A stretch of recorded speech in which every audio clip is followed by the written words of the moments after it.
안녕하세요. 저는 귀여운 손녀를 키우고 있는 평범한 할머니입니다. 여러분들은 사주팔자, 미신, 이런 것들을 믿으시는 편입니까? 믿으실지 안 믿으실지 모르겠지만 저는 한때 안 믿는 사람이었어요. 과거엔 안 믿는 사람이었으나 지금은 솔직히 진짜 그런 게 있는지 잘 모르겠어요. 어쩌면 정말 사주라는 게 실제로 존재하는 게 아닐까라는 생각이 가끔 들 때도 있어요. 왜 제가 이런 고민을 하게 됐는지 지금부터 여러분들께 들려드리려고 해요.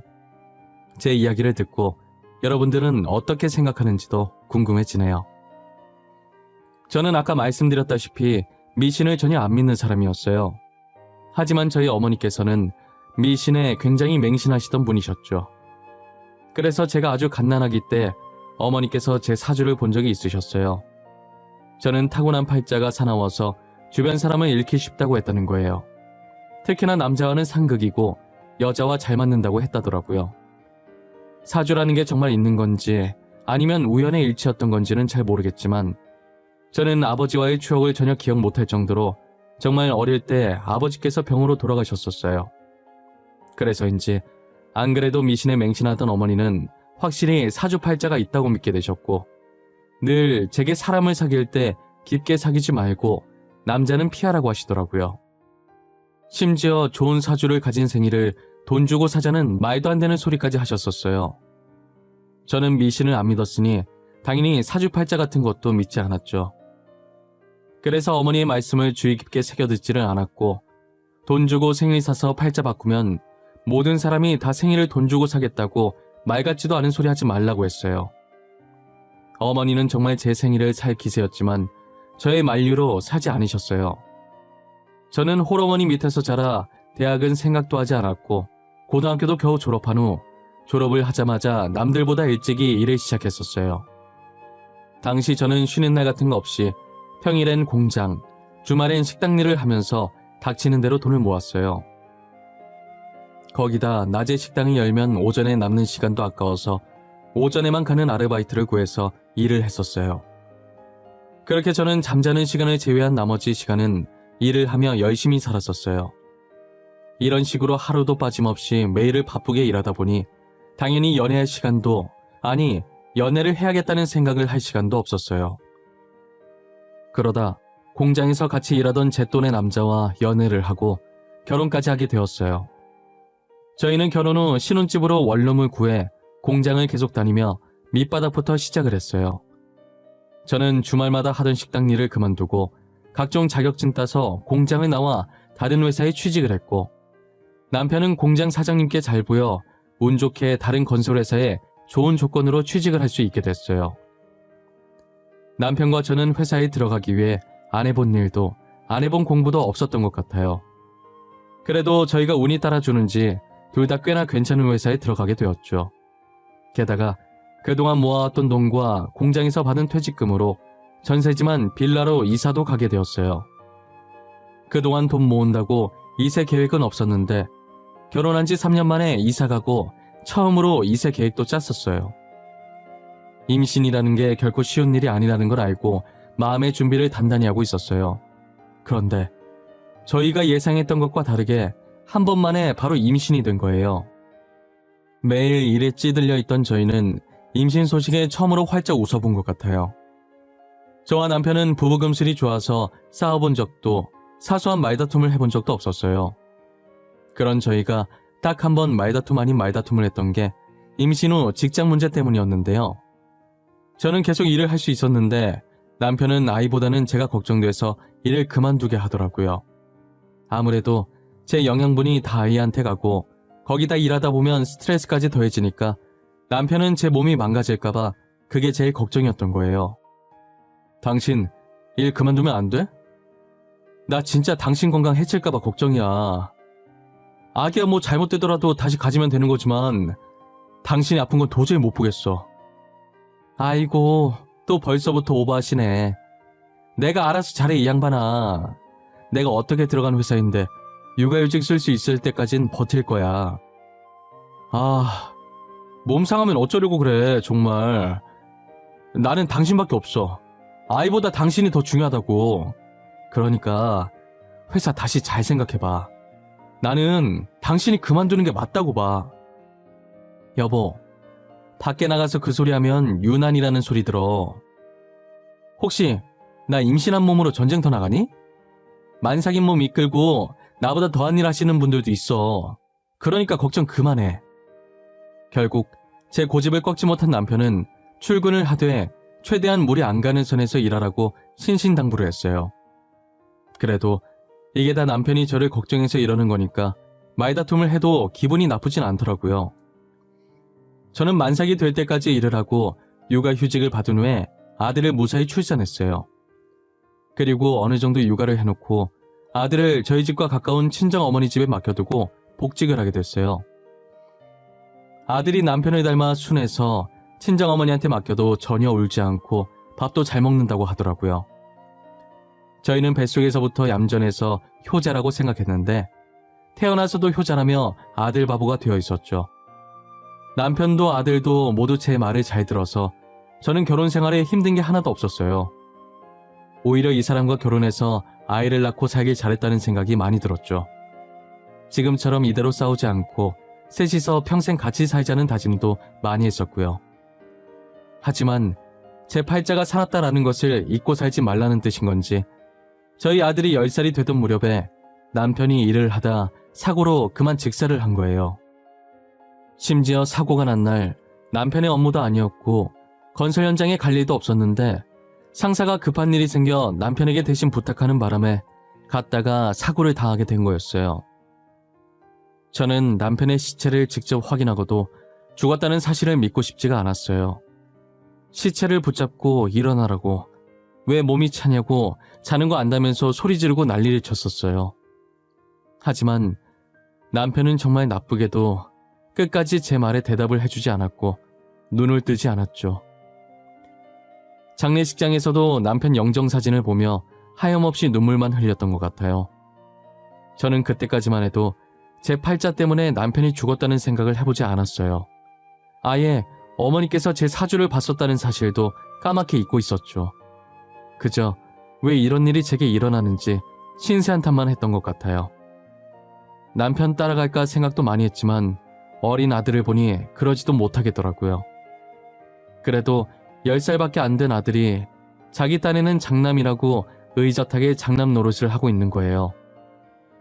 울어서 지친 제게 다가와서 아무 말 없이 제 손을 잡는데 저 조망만한 손이 얼마나 의지가 됐는지 몰라요. 저는 이 아이를 봐서라도 이전보다 더 열심히 살아야겠다는 생각을 했어요. 이렇게 어린 아들도 담담하게 잘 버텨주고 있는데 제가 여기서 무너지면 안 되잖아요. 그리고 남편도 제가 본인 때문에 무너지는 걸 결코 바라지 않을 테고요. 저는 혼자서라도 열심히 아들을 키우기 위해 제 퇴직금과 집 전세금, 그리고 그동안 저희가 모았던 돈으로 뒤편에 조그만 방 하나가 딸린 가게를 구해서 일도 하고 생활도 하기 시작했어요. 남편 퇴직금과 사망보험금도 있었는데 그 돈은 차마 쓰질 못하겠더라고요. 그래서 제가 가지고 있던 모든 돈을 끌어모아서 겨우 가게를 구할 수 있었어요. 할 줄 아는 거라곤 음식 만드는 것뿐이라 분식집을 하게 되었어요. 싼 가격에 나온 가게라 기대도 안 했었는데 위치가 너무 좋은 거예요.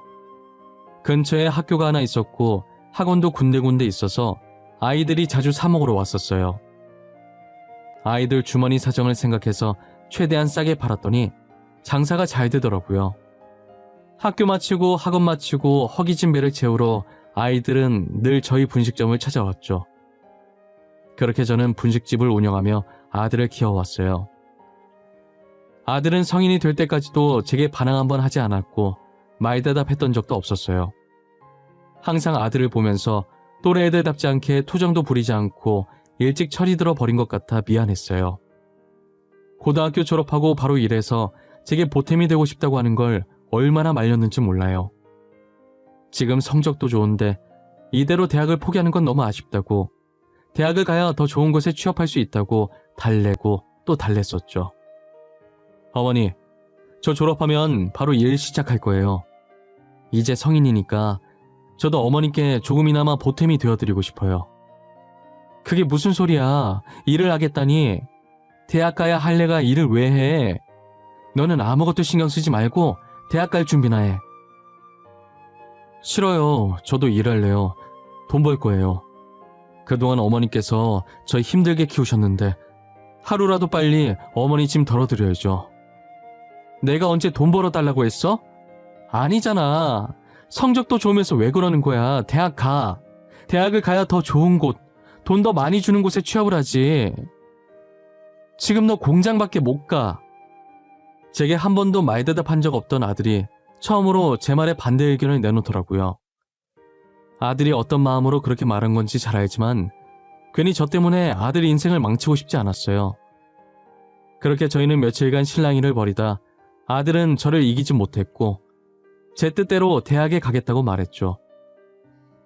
아들은 평소 성적이 좋았고 수능까지 잘 쳐서 이름 있는 대학교에 들어갈 수 있었어요. 저는 아들의 대학 등록금 내줄 돈을 충분히 가지고 있었기에 대학에 가라고 한 것이었는데 아들이 짐될까봐 열심히 공부해서 장학금 받고 다니는 바람에 제가 등록금을 내줄 기회가 없었어요. 늘 제 생각밖에 하지 않는 착한 아들 덕분에 제가 지금까지 잘 살고 있는 것 같아요.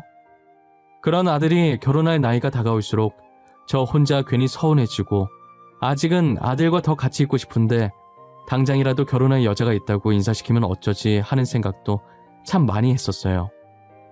역시나 제가 한창 생각이 많아졌을 때 아들이 며느리감을 데리고 왔더라고요.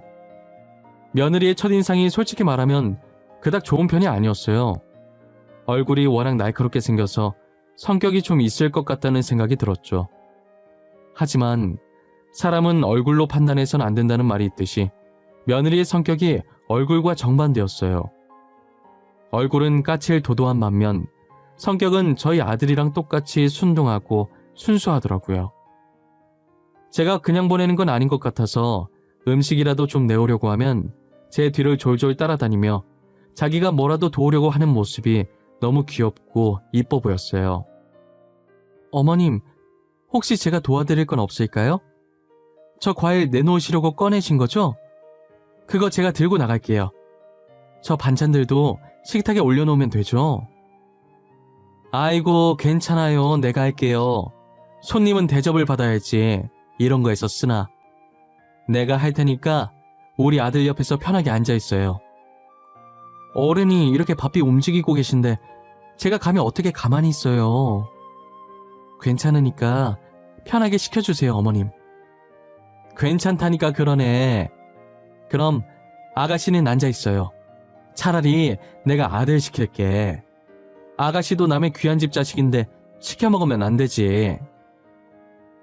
그래, 내가 할게. 저기서 쉬고 있어. 손님이 무슨 일을 해. 엄마, 이거 가지고 나가면 되는 거지? 필요한 거 빼놓으면 내가 가지고 나갈게. 아이, 그래도 그럼 밥이랑 수저만 내가 가지고 나갈게. 이건 나도 양보 못해. 어머님, 밥은 저한테 주세요. 얻어먹는데 하나라도 도와야 제 마음이 편해요. 제게 잘 보이려고 일부러 가식을 떠는 게 아니라 원래 본인의 모습이라는 게 느껴졌어요. 밥을 먹으며 이런저런 얘기를 했는데 며느리가 저희 아들처럼 홀아버지 밑에서 자란 아이였더라고요. 아버지께 교육을 어찌나 잘 받았는지 말과 행동이 요즘 애들 같아 보이지 않았고 홀어머니 밑에서 자라 철이 일찍 든 저희 아들이랑 비슷한 게 끼리끼리 잘 만났다는 생각이 들었어요. 저는 이런 아이라면 결혼도 하고 둘이서 평생 싸울 일 없겠다 싶어서 바로 결혼을 허락했어요. 그날 며느리와 함께했던 건 잠깐의 시간이었지만 그 시간 동안 서로를 배려하는 모습이 정말 보기 좋았어요. 결혼하고 며느리는 저와 같이 살기를 원했지만 제가 한사코 반대를 했고 같이 살지 못한다면 일이라도 도와드리고 싶다고 하길래 저는 며느리 고집을 꺾지 못하고 결국 같이 일을 하기 시작했어요. 눈치도 빠르고 손도 얼마나 야물딱지던지 제가 따로 손댈 구석이 하나도 없었어요. 주변에서 며느리와 있으면 자주 부딪힌다는 말을 자주 들었어서 걱정을 많이 했었는데 걱정과 달리 저는 며느리와 사이좋게 행복하고 재미있게 일을 했던 것 같아요. 그리고 며느리가 손자와 손녀까지 낳아서 저희 집엔 아이든 어른이든 웃음소리가 끊이질 않았죠. 저희 가족들 중에 누구 하나 화내는 성격이 없어서 항상 평화로웠어요. 이 평화로움이 평생 지속되길 바랐지만 저희의 평화가 깨지는데 5년이라는 시간밖에 걸리지 않았어요. 저희 큰 손자가 5살이 되던 무렵이었는데요. 저와 며느리는 여느 때처럼 가게에서 일을 하고 있었어요. 그때 주머니 안에 넣어둔 전화가 요란하게 울렸지만 그날따라 손님이 많아서 전화 받을 틈이 없었죠. 어느 정도 사람들이 빠졌을 때 물 마시며 숨을 돌리려는 순간에 다시 전화가 울리더라고요. 번호도 확인 안 하고 받았는데 병원이라고 저희 아들이 사고를 당했는데 위급하다고 하는 거예요. 저는 그대로 휴대폰을 떨어뜨리고 정신이 풀린 채로 허겁지겁 병원으로 달려갔어요. 며느리가 뒤에서 어디 가냐며 저를 불렀지만 제 귀에 들리지 않았어요. 병원으로 가는 택시 안에서도 제발 사람만 있어달라고 기도하고 또 기도했죠. 저는 택시 내리면서 신발 한 짝을 떨어뜨린 것도 모른 채 병원 안에서 아들을 찾아다니기 바빴어요. 하지만 병원에 도착하니 이미 아들은 숨을 거둔 뒤였고 저를 반기는 건 흰 천을 뒤집어 쓴 아들이었어요.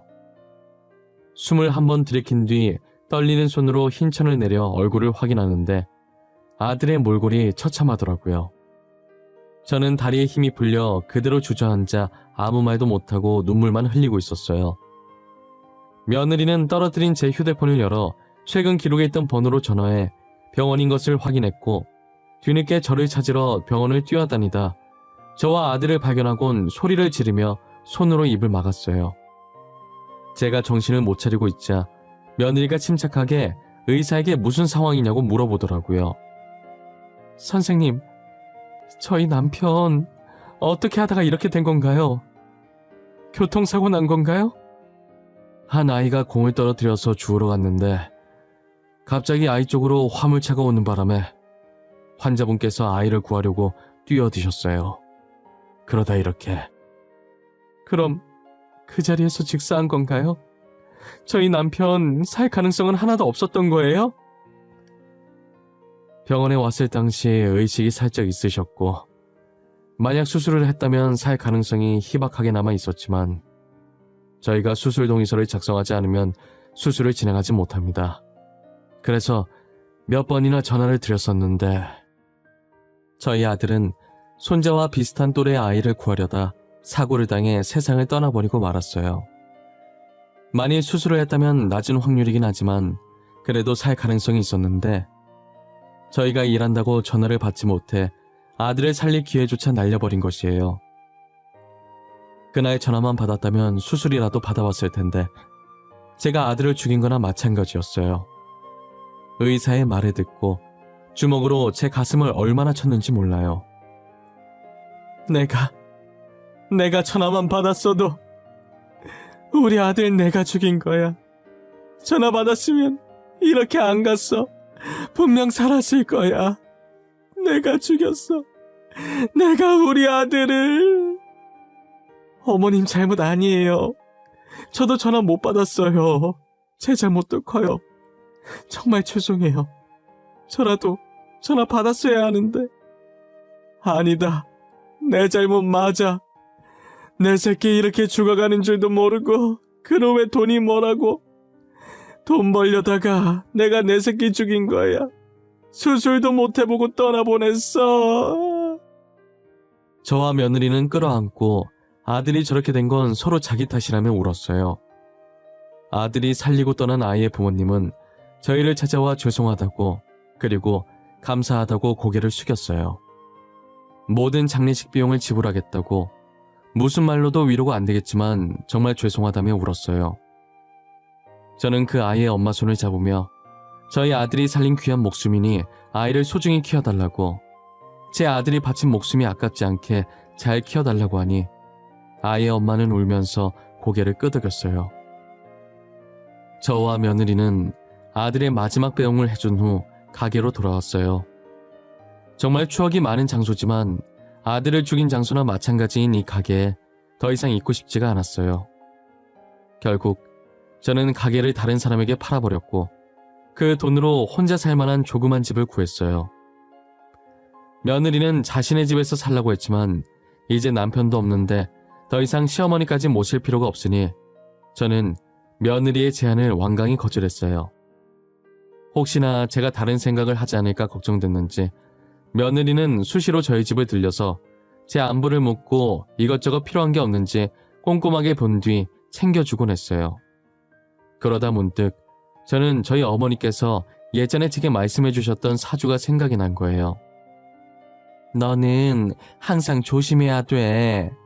그 무당이 너 팔자 사납다고 조심해야 된다더라. 주변 사람 잃기 십상이래. 너 때문에 죄 없는 사람들이 죽을 수도 있어. 죽기까지요. 알겠어. 조심할게 엄마. 그 말 지금 몇 번째인 줄 알아? 귀에 딱지 앉을 것 같아. 그러니까 그만해. 내가 알아서 잘할게. 너는 남자랑 안 맞다고 하니까 나중에 결혼하면 남편한테도 조심하라고 하고 자식으로 아들 낳으면 아들한테도 조심하라고 일러. 알겠어? 알겠다고 엄마. 이제 제발 그만 좀 해. 지겨워 죽겠어. 꿈에서도 그 소리 들릴 것 같아. 진짜 진절머리나. 걱정되니까 그렇지. 네 아빠도 죽었지 않냐. 그 무당 용하다고 소문났어. 그 사람이 말한 것 중에 틀린 거 하나도 없었다더라니까. 지금 엄마 말은 내 팔자 때문에 아빠가 병 생겨서 죽었다는 말이야? 그럼 내가 아빠 죽인 거냐고. 무슨 말 같지도 않은 소리야? 당시엔 미신, 사주팔자 같은 거 믿지 않아서 지금까지 무심결에 넘어갔었는데 아버지의 남편의 아들까지 죽고 나니 정말 제 사주 때문에 이렇게 된 건가 싶더라고요. 저는 손자를 살리기 위해서라도 며느리를 멀리해야겠다는 생각이 들었어요. 하지만 며느리는 제 말을 듣고도 그런 게 어디 있냐며 저를 멀리하지 않으려고 했죠. 제가 아무리 말해도 멀리할 것 같지 않아 저는 며느리에게 말하지 않고 이사를 가버렸어요. 그렇게 며느리와 연을 끊은 지 3년이라는 시간이 지났던 것 같아요. 이제 혼자의 생활이 익숙해질 때쯤 누군가 저희 집 배를 누르더라고요. 저는 택배인가 싶어 확인도 안 하고 문을 열어주었는데 문 앞에 며느리가 서 있는 거예요. 놀라서 인사도 못하고 있는데 며느리는 며칠 동안 있다 갈 거라고 하면서 저희 집으로 들어오더라고요. 아이들은 어떻게 하고 왔냐고 하니 친정 아버지께 맡기고 왔다고 하는 거예요. 제가 가란다고 해도 안 갈 게 뻔했기 때문에 일단은 차를 한 잔 꺼내줬어요. 여기까지는 어떻게 알고 온 거야? 혹시 누가 알려줘서 왔니? 내가 여기서 지내는 거 아는 사람 몇 없을 텐데. 친구분한테 3년간 졸라서 알아낸 거예요. 제가 3년 동안 찾아가서 물어봤는데 모른다고 하시면서 끝까지 안 알려주시더라고요. 왜 그렇게까지 하는 거야? 나 이제 너랑 아무 사이도 아니잖아. 우리 아들도 죽고 없는데 너라도 새 출발 시작해야지. 어떻게 저희가 아무 사이가 아니에요? 저희 아이들의 할머니잖아요. 핏줄이잖아요. 저희가 이혼해서 떨어진 것도 아닌데 왜 남처럼 행동하세요? 저는 계속 어머님 대접해드릴 거예요. 내가 저번에도 말했잖니. 나랑 있으면 손자가 위험해진다고. 나는 손자 지키기 위해서 일부러 너랑 연을 끊은 거야. 솔직히 저는 그런 거 모르겠어요. 전 사주팔자 같은 거 안 믿거든요. 그런 건 제가 만들어가기 나름이죠. 저희 같이 만들어 나가요. 우리 같이 가요, 어머님. 며느리와 대화를 하는데 누구 하나 지려고 하지 않는 것이 정말 창과 방패 같았어요. 정말 1시간가량 정도 실랑이가 계속됐던 것 같아요. 결국 저는 며느리를 이기지 못하고 며느리 손에 이끌려서 나오게 되었죠. 며느리는 저를 친어머니라고 생각하고 정말 잘 챙겨줬어요. 이런 며느리가 세상에 어디 있을까라는 생각이 들 정도로 말이에요. 그렇게 1년 후 손자가 9살이 되던 해 제가 그동안 우려했던 일이 터지고 말았죠. 건강하던 손자가 백혈병에 걸리면서 골수 기증자를 찾지 못해 저희 곁을 떠나게 된 거예요. 저는 제 탓이라며 그때 어떻게든 며느리를 따라오는 게 아니었다며 울부짖었어요. 며느리는 아들을 잃어 슬플 만도 한데 현실을 담담하게 받아들이고 저를 위로해 주더라고요. 내가 뭐라고 그랬어. 손자도 위험해질 거라고 했잖아. 그냥 나 혼자 살게 냅두지 왜 그랬어? 왜? 나만 없었으면 손자 안 죽었을 거야. 그게 무슨 말이에요? 어머님 잘못 하나도 없어요. 그냥 제 아들 명이 딱 이 정도까지였던 거예요. 어머님 사주랑은 아무 상관이 없어요. 어떻게 상관이 없어? 나는 사주에 나왔던 것처럼 어렸을 때부터 내 주변 남자들이 죽었어. 아빠도 죽고 남편도 죽고 아들에 이제 손자까지. 사주 그대로 흘러가고 있다고. 어머님, 정말 사주대로 가는 거라면 저는 어머님께서 돌아가셨어야 해요. 그런데 이렇게 건강히 잘 살고 계시잖아요. 사주 이런 거 다 거짓말이에요. 상술이라고요. 알고 보니 며느리도 어렸을 때 사주를 봤는데 저처럼 팔자가 사납다고 했다더라고요. 제가 남자와 안 맞다고 나왔듯이 며느리는 손이 여자랑 안 맞다고 했다는 거예요. 처음엔 며느리도 어머니와 고모가 돌아가셔서 믿었다고 하더라고요. 그런데 제가 이렇게 건강히 살아있으니 사주팔자 그런 거 다 거짓말이라는 생각이 들었대요. 그래서 자신은 거기에 얽매이지 않으려고 했고 저도 그런 말에 휘말리지 않게 하고 싶었대요. 제 사주가 어떻게 나왔든 사람들은 주어진 명대로 사는 거라고 자기 탓으로 돌리지 말라고 하더라고요. 사람이 죽는다는 게 그렇게 말처럼 쉬운 것도 아니고 며느리가 하는 말도 맞는 것 같은 거예요. 아버지, 남편, 아들, 손자의 죽음은 제가 어떻게 할 수 없는 사고였고 병이었으니까요. 정말 사주팔자라는 게 있다면 이 세상 모든 사람들이 다 좋은 사주 샀을 거라고 하더라고요. 예전에 제가 어머니에게 했던 말을 며느리가 그대로 해서 놀랐었어요. 애당초에 사주를 돈으로 사고 팔 수 있다는 게 말이 안 되잖아요. 그래서 저는 더 이상 사주에 얽매이지 않아야겠다고 생각했어요. 손자의 마지막 가는 길을 본 후 며느리와 저는 일상으로 돌아왔어요. 며느리는 여전히 저를 자신의 친어머니처럼 잘 챙겨주며 살고 있어요. 저도 며느리를 딸 삼아 아들에게 못해줬던 것들을 해주고 있죠. 이 일이 있었던 것도 벌써 15년 전 일이네요. 현재 며느리는 저희 추억이 가득 담겨있는 분식점을 다시 매입해 계속 운영 중이고 제 손녀는 건강히 자라 이제 곧 성인을 앞두고 있어요. 자기 아빠 닮아 공부를 잘했던 손녀는 의대를 가려고 준비 중이에요. 저는 이제 손녀도 다 키웠겠다, 노후를 즐기려고 계획을 세우고 있고요. 예전에 몸을 혹사시키며 일했던 게 이제야 탈이 나서 지금 제 몸에 안 아픈 곳이 없었어요. 그나마 다행인 게 암이나 큰 병은 없었고 연골같이 나이 들면 아픈 곳들이 짜잘하게 아팠어요. 그래서 치료를 받으러 병원을 왔다 갔다 하는데 누군가 저를 발견하고 제 손목을 잡는 거예요. 김철용 씨 어머님 아니세요? 혹시 저 기억 안 나세요? 김철용 씨께서 20년 전에 저희 구해주셨잖아요. 그때 애기 엄마시구나. 이제 나이가 있어서 사람 얼굴을 잘 까먹네요. 안녕하세요. 어떻게 여기서 다 만나네요. 잘 지내셨어요? 저희 아드님 덕분에 아들과 잘 지냈지만 어머님은 어떻게 지내셨어요? 제가 어머님 안부 묻는 것도 정말 실례네요. 실례될 게 뭐가 있어요. 저도 잘 지냈어요. 그런데 병원에 어쩐 일이세요? 어디 아프신가? 저희 아들이 이 병원에 근무하거든요. 아드님이 살려주신 저희 아들 지금 잘 컸어요. 어머님 말씀처럼 저희가 소중히 잘 키웠어요. 나중에 아드님 만나면 떳떳하게 말할 수 있을 만큼요.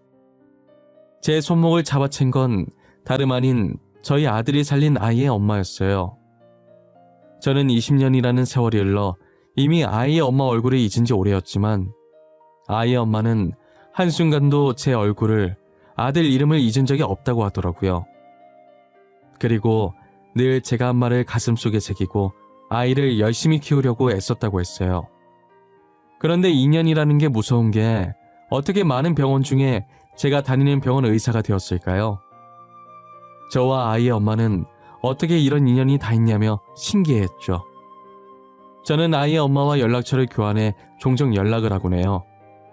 안 그래도 된다고 했는데 계속 음식 같은 것들을 제게 선물로 보내기도 했죠. 아들이 맺어준 좋은 인연들 덕분에 제 노후는 든든한 것 같네요. 며느리도 아이의 엄마도 이렇게나 저를 챙겨주니 말이에요. 이 행복도 언제까지 갈 수 있을지 모르겠지만 15년간 아무 일 없었던 것처럼 앞으로도 제 주위에 있는 인연들과 아무 탈 없이 잘 지냈으면 좋겠습니다. 제 사연은 이렇게 마치려고 합니다. 이 사연을 보시는 모든 분들도 부디 건강하시고 행복하셨으면 좋겠어요. 사주팔자에 얽매이지 마시고 본인 삶은 본인이 만들어 나가셨으면 좋겠습니다. 저도 남은 생 행복하고 즐겁게 살도록 노력할게요. 감사합니다.